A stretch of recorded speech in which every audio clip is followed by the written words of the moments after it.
Thank you. Hey, how are We're gonna you? do this. Hi, Andrew Davey from Let's Talk Nevada. Nice to see you. So I just wanted to start off, yesterday, obviously, Iowa, a lot of news out of there, Yeah. a victory for Secretary Clinton, but just narrowly, as a Hillary supporter, how are you feeling? I feel good. Yeah.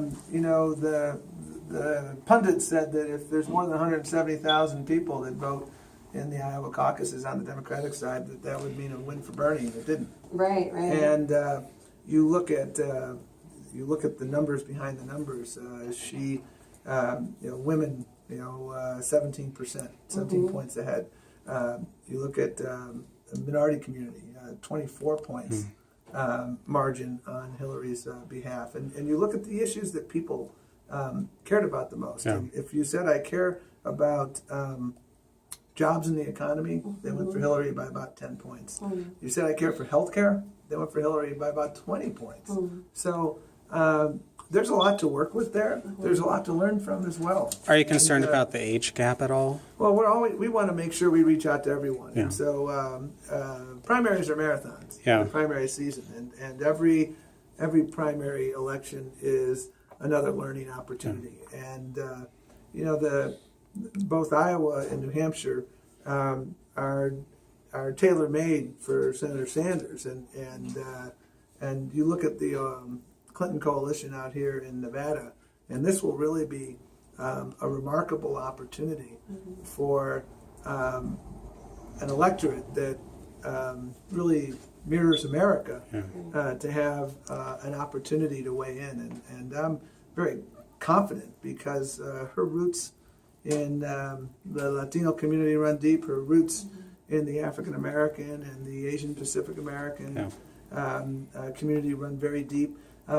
This will be a remarkable opportunity because of the labor union density to send a very strong signal to the nation about the power of organized labor. And again, we did very well in Iowa yesterday with union households. So I'm excited. She's not taking anything for granted. She's in New Hampshire this week, trying to earn the votes of folks. 48% of voters in New Hampshire in 2008 decided who to vote for during the last week. In the last poll out there before 2008, she was down by double-digit margins, and she was able to win. This year, this cycle may be different, especially since usually there's a home court advantage for the favorite son of the neighboring state that has a very similar demographic profile. And so, but even though we embrace that underdog role in New Hampshire, and she's going to keep fighting, and then she's going to come here in South Carolina, and I feel very good. Go ahead.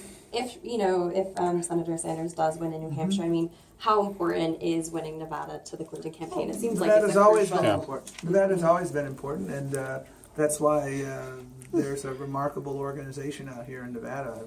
I've been here not once now, but twice, and I've met with field organizers. I've met with volunteers in a number of corners of the state, and I've been singularly impressed with what they're doing, the program they have in place.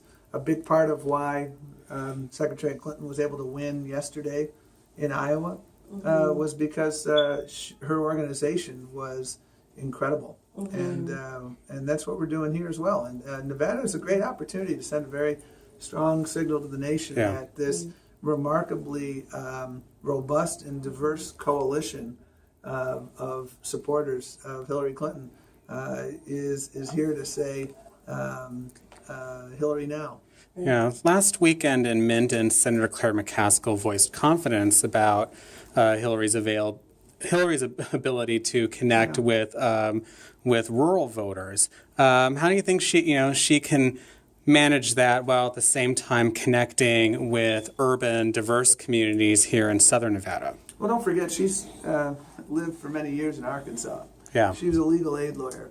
She did a lot of work with populations of folks living in rural America. And again, one of the main reasons I'm so excited about supporting Hillary Clinton is because her breadth and depth of knowledge and experience working with different communities, her breadth and depth of international knowledge is really virtually unparalleled. And so If you want to talk about the opiate crisis, she has a very detailed plan. If you want to talk about how do we empower rural America, she has a very informed set of proposals. She's a policy wonk, and she has really thought about the issues that keep people up at night, and that's a big and she knows how to deliver on them. That's a big difference. I have great respect for Senator Sanders.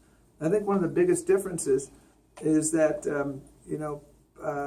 pragmatic progressives get things done, and it's one thing to promise something, but it's another thing to be able to actually deliver. And we can't afford to wait any longer while we search for the perfect solution on immigration reform. We've got to come together around principled compromise. And she understands what principled compromise means. And you're not leaving your values at the door. You're not getting rolled. The Children's Health Insurance Program is a great example of principled compromise that's helped millions of people. And so she knows that stuff.